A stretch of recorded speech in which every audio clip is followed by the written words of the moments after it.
সবাইকে স্বাগত জানাচ্ছি গ্লোবাল ভিউজে। আপনাদের সঙ্গে আছি আমি সুস্মিতা দাস। আজ জানাবো আন্তর্জাতিক গণমাধ্যমে আলোচিত সংবাদ ও বিশ্লেষণ।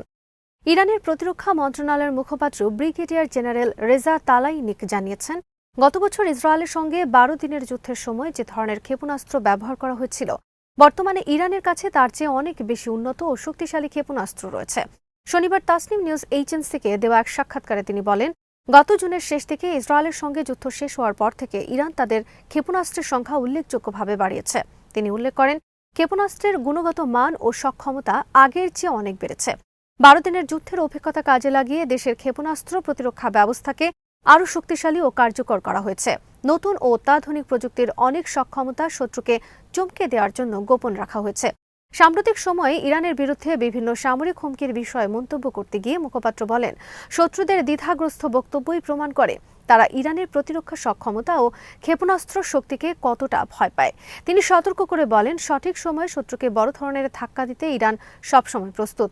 সামরিক বিশেষজ্ঞদের মতে, গত জুনের যুদ্ধে ইসরায়েলের বিভিন্ন সামরিক ও অর্থনৈতিক স্থাপনায় ইরানি ক্ষেপণাস্ত্রের নিখুঁত আঘাত ইসরায়েলকে কোণঠাসা করে ফেলেছিল।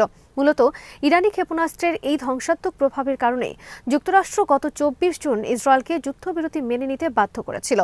ইরানের ঊর্ধ্বতন কর্মকর্তা ও সামরিক কমান্ডাররা বারবার সতর্ক করছেন, ওয়াশিংটন যদি ইরানের উপর কোনো হামলার সিদ্ধান্ত নেয়, তবে ওই অঞ্চলে মার্কিন সংশ্লিষ্ট সব লক্ষ্যবস্তুতে ইরান তার বিশাল ক্ষেপণাস্ত্র শক্তি ব্যবহার করে পাল্টা আঘাত হানবে।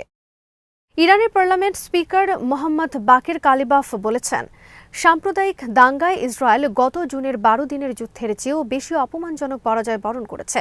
শনিবার এক ভাষণে তিনি বলেন, ইহুদিবাদী শাসক গোষ্ঠী ইরানের বিভিন্ন শহরে যুগপৎ এবং সুসংগঠিত সন্ত্রাসী কর্মকাণ্ড পরিচালনার চেষ্টা করেছিল, তবে তাদের সেই পরিকল্পনা ব্যর্থ করে দেওয়া হয়েছে। তিনি বলেন, তারা এবার 48 ঘণ্টারও কম সময়ের মধ্যে শোচনীয়ভাবে পরাজিত হয়েছে। বক্তব্যে তিনি ইরানের ইসলামী বিপ্লবী গার্ড বাহিনী বা IRGCর প্রশংসা করে বলেন, মার্কিন ইসরায়েলি যুদ্ধ এবং সাম্প্রতিক দাঙ্গা উভয় ক্ষেত্রেই তারা দেশকে রক্ষায় অসামান্য ভূমিকা পালন করেছেন। স্পিকার কালিবাফ অভিযোগ করেন, দাঙ্গাকারীরা বিদেশি মদতপুষ্ট হয়ে সাধারণ মানুষের ওপর নৃশংসতা ও হত্যাকাণ্ড চালিয়েছে। এই সন্ত্রাসীরা সম্পূর্ণভাবে ইসরায়েল, যুক্তরাষ্ট্র ও তাদের দোসরদের মাধ্যমে প্রশিক্ষিত। 2024 সালের সেপ্টেম্বরে লেবাননে যেভাবে পেজার বিস্ফোরণ ঘটিয়ে হামলা চালানো হয়েছিল, এবারের দাঙ্গার পরিকল্পনাও একইভাবে সাজানো হয়েছিল। ইরানের ফাউন্ডেশন অব মার্টিয়ার্স অ্যান্ড ভেটারান্স অ্যাফেয়ার্সের দেওয়া তথ্য অনুযায়ী সাম্প্রতিক এই দাঙ্গায় মোট 3117 জন প্রাণ হারিয়েছেন। এর মধ্যে 2427 জনই নিরীহ বেসামরিক নাগরিক এবং নিরাপত্তা বাহিনীর সদস্য। ইরানের ইসলামী বিপ্লবী গার্ড বাহিনী বা IRGCর deputy commander brigadier general Ahmad Vahidi হুঁশিয়ারি দিয়ে বলেছেন, যে কোনো প্রতিকূল কর্মকাণ্ডের চূড়ান্ত জবাব দিতে ইরান পুরোপুরি প্রস্তুত। তিনি শত্রুপক্ষকে যে কোনো ধরনের দুঃসাহসিক পদক্ষেপ থেকে বিরত থাকার আহ্বান জানান। শনিবার উত্তর পশ্চিমাঞ্চলীয় শহর উর্মিয়াতে এক অনুষ্ঠানে বক্তব্য রাখার সময় তিনি বলেন, 12 দিনের মার্কিন ইসরায়েলি আগ্রাসন এবং পরবর্তীতে বিদেশের মদতপুষ্ট অভ্যন্তরীণ দাঙ্গা উভয় ক্ষেত্রেই ইরান শত্রুদের পরিকল্পনা নস্যাৎ করে দিয়েছে। 12 দিনের যুদ্ধ এবং সাম্প্রতিক নাশকতার সময় শত্রুদের সকল ষড়যন্ত্র যেভাবে ব্যর্থ হয়েছে, তেমনিভাবে আমাদের জাতির কট্টর শত্রুদের যে কোনো হঠকারী পদক্ষেপের এমন জবাব দেওয়া হবে যা তাদের অনুশোচনার কারণ হয়ে দাঁড়াবে। বক্তব্যে তিনি উল্লেখ করেন, 12 দিনের যুদ্ধে পরাজয়ের পর শত্রুরা ইরানের অভ্যন্তরীণ অস্থিরতা সৃষ্টি করে সেই ক্ষতি পুষিয়ে নেওয়ার চেষ্টা করেছিল, কিন্তু জাতীয় ঐক্য ও সংহতির কারণে তারা আবারও পরাজিত হয়েছে। তুরস্কের পররাষ্ট্রমন্ত্রী হাকান ফিদান সতর্কবার্তা দিয়েছেন, ইসরায়েল ইরানের ওপর হামলা চালানোর জন্য সক্রিয়ভাবে সুযোগ খুঁজছে। তিনি হুঁশিয়ারি দিয়ে বলেন, মধ্যপ্রাচ্যের দেশগুলো নতুন কোনো যুদ্ধ চায় না, কারণ এটি পুরো অঞ্চলের অস্থিতিশীলতাকে আরও গভীর করবে। তুরস্কের NTV চ্যানেলকে দেওয়া বিশেষ সাক্ষাৎকারে তিনি বলেন, মধ্যপ্রাচ্যের দেশগুলো বছরের পর বছর ধরে চলা সংঘাত এখনও কাটিয়ে উঠতে পারেনি। এমত অবস্থায় আরেকটি বড় ধরনের যুদ্ধ কারো জন্যই কাম্য নয়। তিনি উল্লেখ করেন, সিরিয়া ও ইরাকের ক্ষতগুলো সবেমাত্র শুকাতে শুরু করেছে। এই সময় নতুন কোনো বড় ক্ষত তৈরি করা উচিত নয়। হাকান ফিদান জানান, ইরান ও যুক্তরাষ্ট্রের পারমাণবিক আলোচনায় তুরস্ক সবসময় ইরানকে সমর্থন দিয়ে আসছে। সম্প্রতি তেহরান সফরের সময় তিনি যুক্তরাষ্ট্র হিসেবে নিজের দেশের মতামত সরাসরি পৌঁছে দিয়েছেন। ফিদান বলেন, একজন বন্ধু হিসেবে আমরা ইরানকে যা যা বলা দরকার তাই বলেছে। দুর্ভাগ্যবশত আমাদের কাছে এমন ইঙ্গিত রয়েছে যে ইসরায়েল এখনও ইরানের উপর হামলার পরিকল্পনা করছে।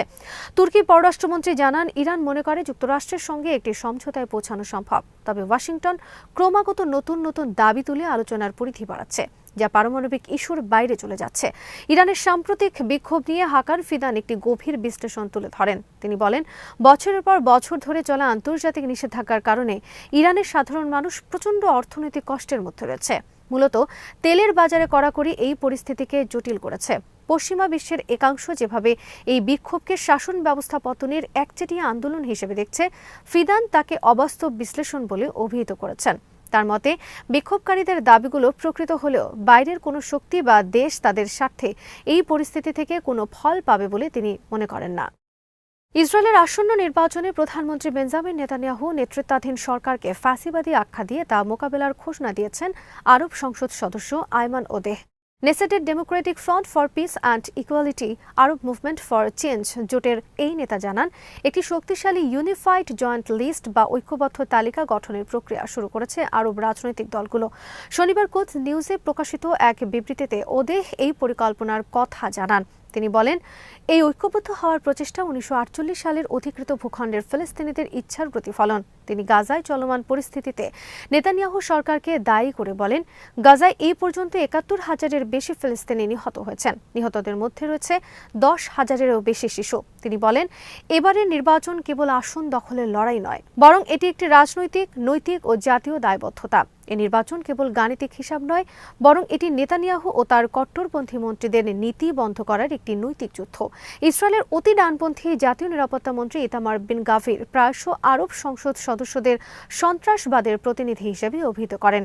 এর জবাবে ওদেহ বলেন, এ ধরনের বক্তব্য মূলত আরবদের ঐক্যবদ্ধ শক্তি নিয়ে সরকারের ভয়ের বহিঃপ্রকাশ। তিনি আশঙ্কা প্রকাশ করেন, আরবদের প্রতিনিধি কমানোর জন্য সরকার নির্বাচনী নিয়ম বা আইনি জটিলতা তৈরি করতে পারে। ওদেহ মনে করিয়ে দেন, অতীতে ঐক্যবদ্ধ আরব লিস্ট ১৩ থেকে ১৫টি আসন জয় করতে সক্ষম হয়েছিল, যা বর্তমান সরকারের জন্য বড় উদ্বেগের কারণ হয়ে দাঁড়িয়েছে। গাজা উপত্যকার ভবিষ্যৎ এবং যুদ্ধ পরবর্তী পুনর্গঠন পরিকল্পনা নিয়ে আলোচনার জন্য শনিবার ইসরায়েলে পৌঁছেছেন মধ্যপ্রাচ্য বিষয়ক বিশেষ মার্কিন দূত স্টিভ উইটকফ এবং প্রেসিডেন্ট ডোনাল্ড ট্রাম্পের জামাতা জারেড কুশনার। তারা প্রধানমন্ত্রী বেঞ্জামিন নেতানিয়াহুর সঙ্গে গাজায় স্থায়ী শান্তি ও নতুন গাজা গড়ার মার্কিন পরিকল্পনা নিয়ে বিস্তারিত আলোচনা করেছেন। রয়টার্সের তথ্য অনুযায়ী ওয়াশিংটনের সাম্প্রতিক ঘোষিত গাজা পুনর্গঠন পরিকল্পনা এবং যুদ্ধবিরতি চুক্তির দ্বিতীয় পর্যায়ে প্রবেশের লক্ষ্যেই এই সফর অনুষ্ঠিত হচ্ছে। ইসরায়েলি সংবাদ মাধ্যমগুলোর তথ্য অনুযায়ী এই হাই প্রোফাইল বৈঠকের প্রধান আলোচ্য বিষয় ছিল মিশর ও গাজার মধ্যবর্তী রাফা সীমান্ত পারাপার পুনরায় চালু করা এবং ত্রাণ কার্যক্রম বাড়ানো। ১০ অক্টোবর থেকে কার্যকর হওয়া যুদ্ধবিরতি চুক্তির পরবর্তী ধাপে উত্তরণ।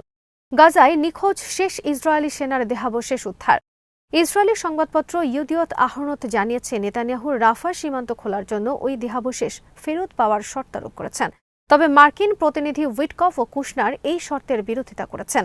তারা সাফ জানিয়েছেন, পুনর্গঠন প্রক্রিয়া ও মানবিক সহায়তার স্বার্থে রাফা সীমান্ত আগে খোলা প্রয়োজন। ওয়াশিংটন আশ্বাস দিয়েছে, তারা ওই দেহাবশেষ উদ্ধারে সর্বোচ্চ প্রচেষ্টা চালাবেন। দাভোসে ওয়ার্ল্ড ইকোনমিক ফোরামের সম্প্রতি ট্রাম্প প্রশাসনের উদ্যোগে বোর্ড অফ পিস গঠিত হয়েছে। কুশনার এই বোর্ডকে গাজা পুনর্গঠনের প্রধান কাঠামো হিসেবে দেখছেন। তবে এই বোর্ডে কাতার ও তুরস্কের অন্তর্ভুক্তিতে নেতানিয়াহু অসন্তুষ্ট বলে জানা গেছে। মার্কিন কর্মকর্তাদের মতে, এই অন্তর্ভুক্তি মূলত নেতানিয়াহুর কিছু একগুঁয়েমির বিরুদ্ধে এক ধরনের কৌশলগত পাল্টা পদক্ষেপ। আজ এখানে শেষ করছি। সবাই ভালো থাকুন, সুস্থ থাকুন আর দেখতে থাকুন বিডি ভিউজ। চ্যানেলটি ভালো লাগলে সাবস্ক্রাইব করুন। সংযুক্ত থাকুন আমাদের ফেসবুক পেজে।